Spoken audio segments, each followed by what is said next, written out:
Hello दोस्तों, स्वागत है आपका मेरे YouTube channel Urmila Jat video में। जैसा कि आपने अंशु के वीडियो में देखा, अंशु और जो उनकी माँ हैं वो दोनों शिवपुरी के लिए रवाना हो गए हैं।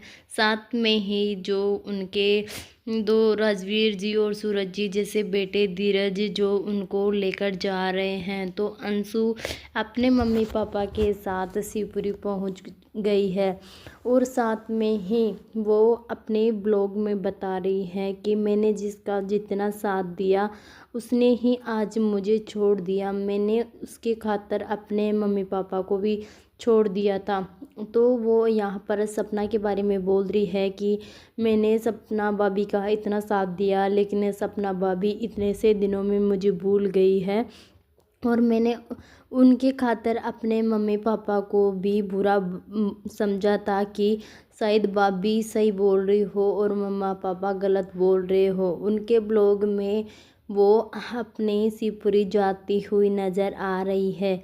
यहाँ तक कि रात के कोहरे के बाद वो अपनी बुआ के घर भी गई है, जहाँ से वो सुबह उठते ही रवाना होकर अपने मथुरा से होकर अपने शिवपुरी के लिए रवाना हो गई है।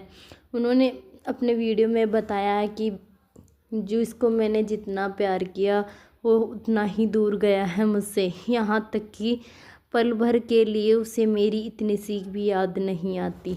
अंशु के मम्मी पापा जो हमेशा हर वीडियो में रोते हुए दिखते थे, लेकिन अब अपनी बेटी की हंसी देखकर वो भी हंस रहे हैं और अंशु के पास ऐसे ही कमेंट आ रहे हैं। अंशु को सभी लोगों ने अंशु को भर भर के आशीर्वाद दिया है कमेंट में।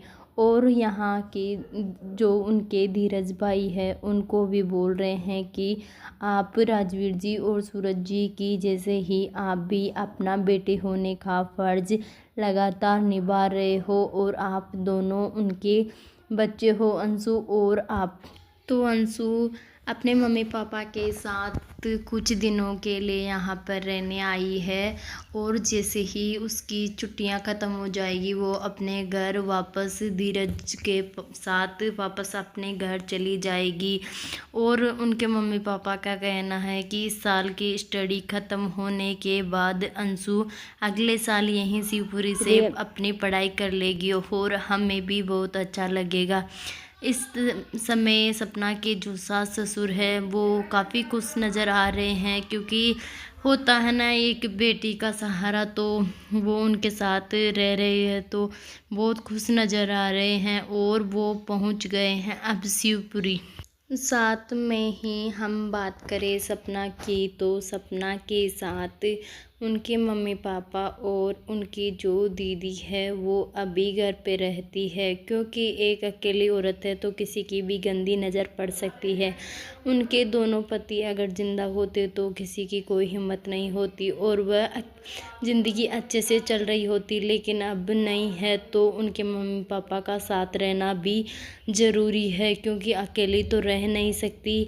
और अब सपना के सास ससुर और सपना को दोनों को एक हो जाना चाहिए, क्योंकि उनको भी तो बुढ़ापे का सहारा चाहिए और सपना को भी अकेलापन ना महसूस हो। अपने दोनों बच्चियों अपने दादा दादी के पास रहे और अच्छे से खेले।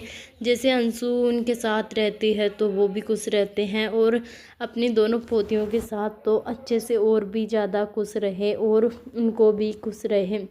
यहाँ तक कि कब तक मन मुटाव रखेंगे वो लोग, उनको तो अब एक हो जाना चाहिए है। जैसे कि जो कुछ हुआ, सपना ने भी ससुर पे गलत इल्ज़ाम लगाया और सास ससुर ने भी सपना के बारे में गंदा बोला, अंशु ने भी बोला, लेकिन वो अपने एक तरफ है। थोड़े दिनों के बाद वो सब मन मुटाव मिट जाते अगर वो साथ होते तो और साथ रहते तो बहुत अच्छा लगता। लेकिन अब उनकी राय है वो दोनों अलग रहेंगे। तो अब कुछ लोगों को तो यह भी लग रहा होगा कि अंशु शिवपुरी इसलिए गई है क्योंकि उनकी प्रॉपर्टी है तो वो अंशु को दे देंगे, अंशु के नाम कर देंगे, ये सब कुछ लग रहा होगा अंशु को जाने के बाद शिवपुरी। लेकिन पता नहीं वो किस असली वजह से गई है, क्योंकि मम्मी पापा बीमार रहते हैं तो इस वजह से गई होगी, लेकिन कुछ हेटर है जो सिर्फ यही अफवाहें फैलाएंगे।